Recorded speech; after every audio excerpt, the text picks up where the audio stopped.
रायपुर में छत्तीसगढ़ जनता कांग्रेस पार्टी के राष्ट्रीय अध्यक्ष अमित जोगी ने कांग्रेस और बीजेपी पर जमकर निशाना साधा और इस दौरान राष्ट्रीय अध्यक्ष ने कहा कि प्रदेश में जब से भूपेश बघेल की सरकार आई है तभी से जनता परेशान है।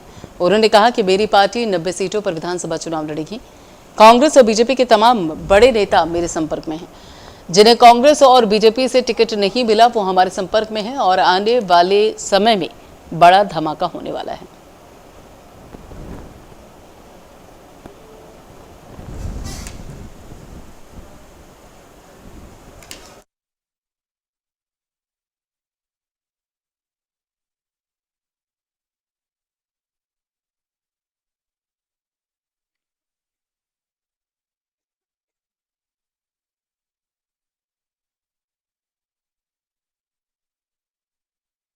लोगों ने 15 साल बीजेपी का राज देख लिया, 5 साल कांग्रेस का राज देख लिया।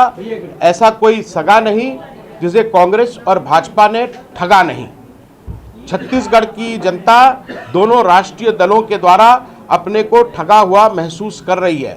दोनों पार्टियों में कोई अंतर नहीं है। चोर चोर मौसेरे भाई हैं दोनों। दिन में तकरार, रात को प्यार और इनकी संतान है भ्रष्टाचार। ये पति पत्नी का रिश्ता है भाजपा और कांग्रेस में। और ऐसे में अब जनता किसी नेता को नहीं, अपने बेटा को मौका देने वाली है। हमारी पार्टी जो छत्तीसगढ़ की एकमात्र मान्यता प्राप्त क्षेत्रीय पार्टी है, आंचलिक दल है, उस पर भरोसा जता रही है। आज हमारी पार्टी में सूरजपुर जिले के जो जनपद के अध्यक्ष हैं आदरणीय जगलाल सिंह देहाती जी, उन्होंने अपने साथियों के साथ जोगी कांग्रेस का दामन थामा है और ये सिलसिला अभी ये बांध में एक छेद हुआ है। अभी आप देखिए किस प्रकार से बाढ़ आती है। दोनों पार्टियों में दिल्ली से निर्णय हो रहे हैं। जो स्थानीय कार्यकर्ता है, जो छत्तीसगढ़ वासियों के दिल में बसता है, उनको हर जगह दरकिनार किया जा रहा है राष्ट्रीय पार्टियों के द्वारा। ऐसे में उनको पूरा सम्मान जो है जोगी पार्टी में मिलेगा, पूरे अवसर जोगी पार्टी में मिलेंगे। मेरी पार्टी नहीं है, एक परिवार की तरह हम लोग रहते हैं और सबका सम्मान होगा। लोगों ने 15 साल बीजेपी का राज देख लिया, 5 साल कांग्रेस का राज देख लिया। ऐसा कोई सगा नहीं जिसे कांग्रेस और भाजपा ने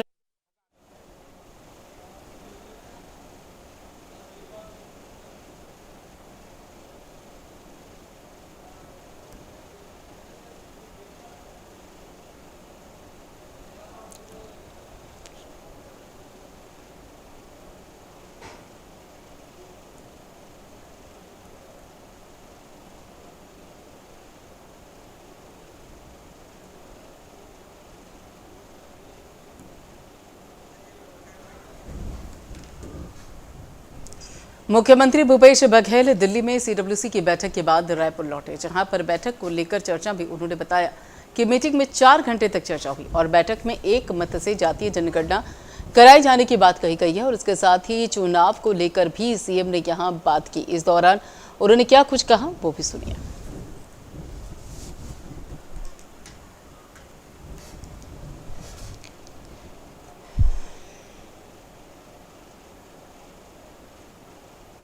सीडब्ल्यूसी की 4 घंटा चर्चा चली और 4 घंटा चर्चा के बाद ये जो बात राहुल जी, खड़गे साहब, प्रियंका जी ने जाति जनगणना के बारे में जो बात कही थी, उसे सीडब्ल्यूसी ने मुहर लगाया।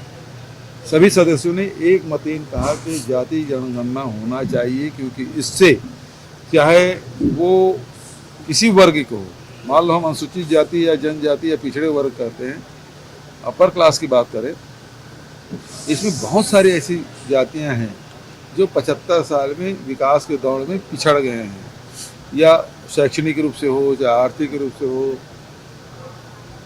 इन सब चीज़ों में यदि पिछड़े हैं तो उनके लिए योजना बनाने के लिए सबसे ज़्यादा जरूरी है जनगणना करना। हम अपर क्लास में भी देखते हैं बहुत सारी ऐसी जातियां हैं जो अपर क्लास में आते हैं, लेकिन आर्थिक और शैक्षणिक स्थिति उनकी कमज़ोर है।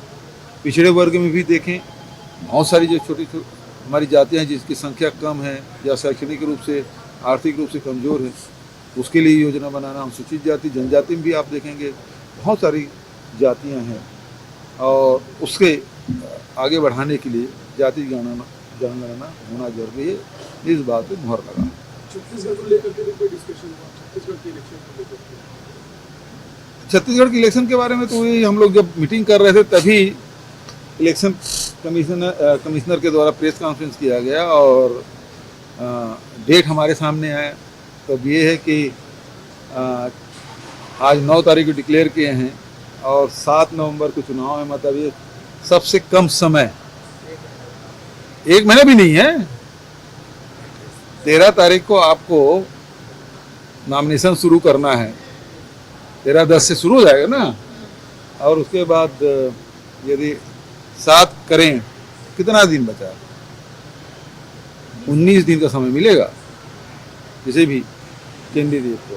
और फिर भी छत्तीसगढ़ में 2 फेस में चुनाव पहले भी हुए थे, इस समय भी किया गया है। 20 विधानसभा प्रथम राउंड में और उसके बाद जो 70 विधानसभा है सेकंड राउंड। CWC के 4 घंटा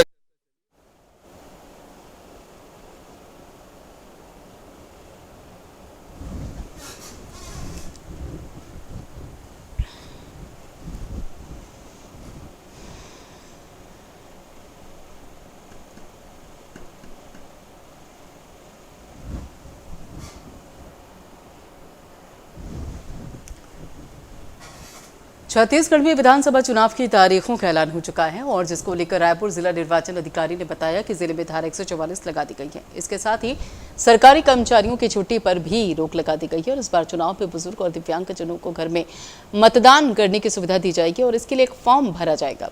घर में मतदान के इच्छुक मतदाता अधिकारी और वीडियोग्राफर और सुरक्षाकर्मी की मौजूदगी में अपने मताधिकार का प्रयोग कर सकेंगे। तो विधानसभा चुनाव का बजा बिगुल और जिले में धारा 144 लागू कर दी गई है। सरकारी कर्मचारियों की छुट्टी पर रोक लगा दी गई है। अब घर से मतदान कर सकेंगे मतदाता।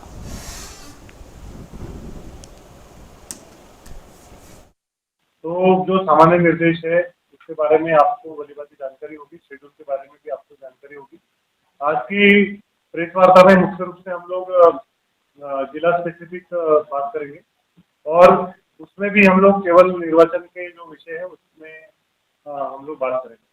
तो एक छोटा प्रस्तुतिकरण हमने बनाया है, इसका जो सॉफ्ट कॉपी है आपको आपके जो ग्रुप है उसके माध्यम से प्राप्त। तो इसमें मैं बताना चाहूँगा कि हमारे जिले में 7 विधानसभा है, आपको पता है। 7 विधानसभा हमारे जिले में पूर्ण रूप से है और बलौदाबाजार विधानसभा के 110 मतदान केंद्र हमारे जिले में है।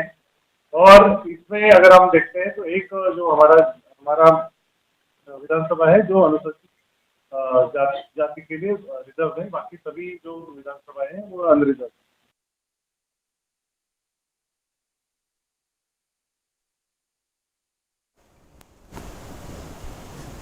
छत्तीसगढ़ में चुनाव की तारीखों के ऐलान के बाद पार्टियों में उम्मीदवारों को लेकर कलह देखने को मिल रही है और इसी बीच कांग्रेस मुख्यालय राजीव भवन के बाहर सरायपाली से बड़ी संख्या में पहुंचे कांग्रेसियों ने प्रदर्शन किया और इस दौरान कार्यकर्ताओं ने चेतावनी दी कि अगर किस्मत लाल नंद को टिकट मिला तो फिर हम सब कार्यकर्ता काम नहीं करेंगे और टिकट को लेकर पार्टियों में आपसी कलह है। कांग्रेस मुख्यालय के बाहर प्रदर्शन किया गया।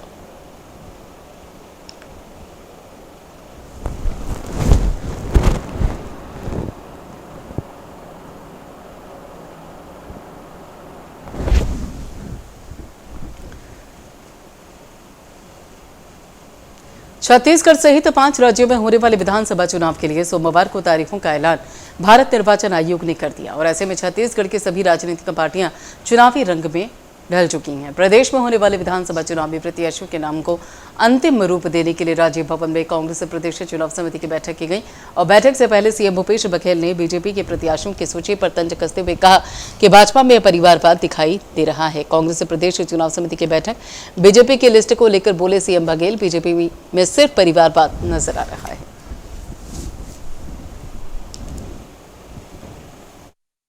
आचार संहिता लग चुका है और इसलिए जो अब मंत्री या मुख्यमंत्री निवास में जो बैठकें हो जाती थी अब उसको हम लोगों ने बंद कर दिया है। अब सारी बैठकें राजीव भवन में और आचार संहिता का पालन करते हुए हमने फैसला लिया। आज वैसे बैठक मुख्यमंत्री निवास में था और इस कारण से चूँकि आचार संहिता लग गया तो फिर आज राजीव भवन में। वैसे तो राजीव भवन में हम लोग बैठक करते थे, कभी कभी सुविधा के हिसाब से मंत्री या मुख्यमंत्री निवास में कर लेते थे, लेकिन चूँकि आचार संहिता लग गया है, इस कारण से यहाँ किया गया है।